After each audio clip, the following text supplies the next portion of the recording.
Hello, it's me, Professor Milo.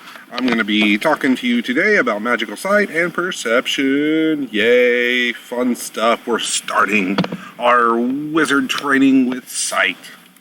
Okay, so let me go over the basic premises of this, and then we'll get into maybe some exercises and stuff to try kind of set you guys on the right path of becoming great wizards, witches, or I don't know, whatever you want to call yourselves, I guess. Anyway, if you haven't seen Wizard School before, this is the study of non-denominational magical studies. So, yay! Magic! Yay! See, I can wave. Alright. So, the basic premises of magical sight. Let's get into a little bit of amazing background here.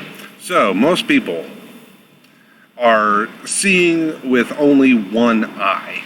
And each eye actually sees and analyzes what you see differently. What you see with the left eye is actually translated by your right brain. So, in your left eye, you're going to see your nonverbal stuff, your intuitive stuff, your analytical stuff, inductive and non-rational, non-temporal stuff. But what you see with your right eye is going to be determined by your left brain, which is, your verbal, logical, linear, abstract, symbolic stuff. So, when you're looking around, if you have one eye open, your brain processes what you see differently. Sometimes it's a slight difference, but it's always a difference in each eye. So, what our magical sight and perception is going to be teaching us is to view the world through both hemispheres of our brain to gather more knowledge, and knowledge is power, right? Yay, knowledge is power! So, and then we'll get into some magical and perception stuff here in a minute. So, in order to train this, I have a little test for you. You basically, this is actually really cool. So put your finger out in front of you and focus on what's behind it.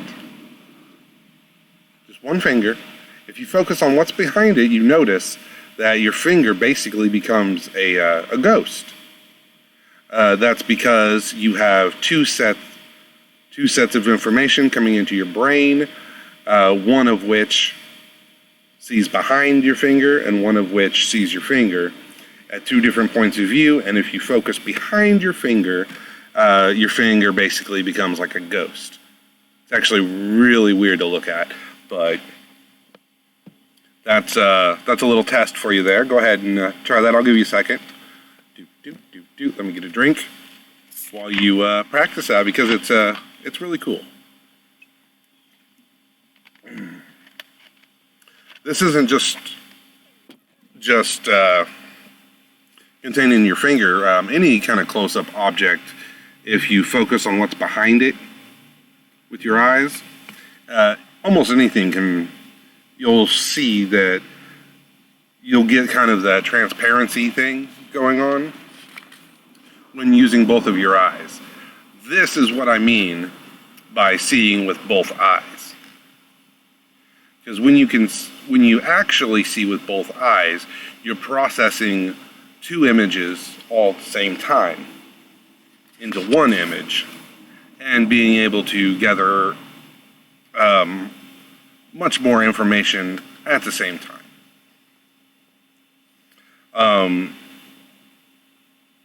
Kind of like looking at optical illusions and stuff like that. Your brain, with only one eye, you're not going to see it.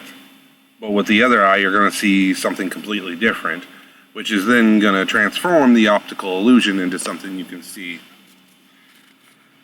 So, one of the practices I like to do is looking at a scene usually outside, walking around or sitting on the porch or, whatever. With one eye, analyzing it that way, clearing my mind, and then analyzing it the same way with the other eye. You'll notice really quickly, you'll pick up subtle differences in each eye that you didn't notice with the other. This is what I like to call magical sight. It's not really a magical sight, but it's being able to see the entire perspective, if that makes any sense. So, moving on from that, there is other magical sights and training in magic. A lot of magic is internal, in your brain, in your mind, in your spirit, if you will. So, another thing I like to do, which really helps in the magical process, is to look at a scene, look at something, and close your eyes and visualize the exact same thing that you are seeing. When you do this, you're not using your physical senses, you're now using your spiritual senses, or your aura, which is another thing we'll get to in a future video. But when you do this and you imagine it, try to get as close to reality as you can, and then open your eyes, double check, get a good look, and then do it again. It's really good practicing for visualization, which is very imperative to magic. Because you have to visualize a lot of good things to channel your willpower.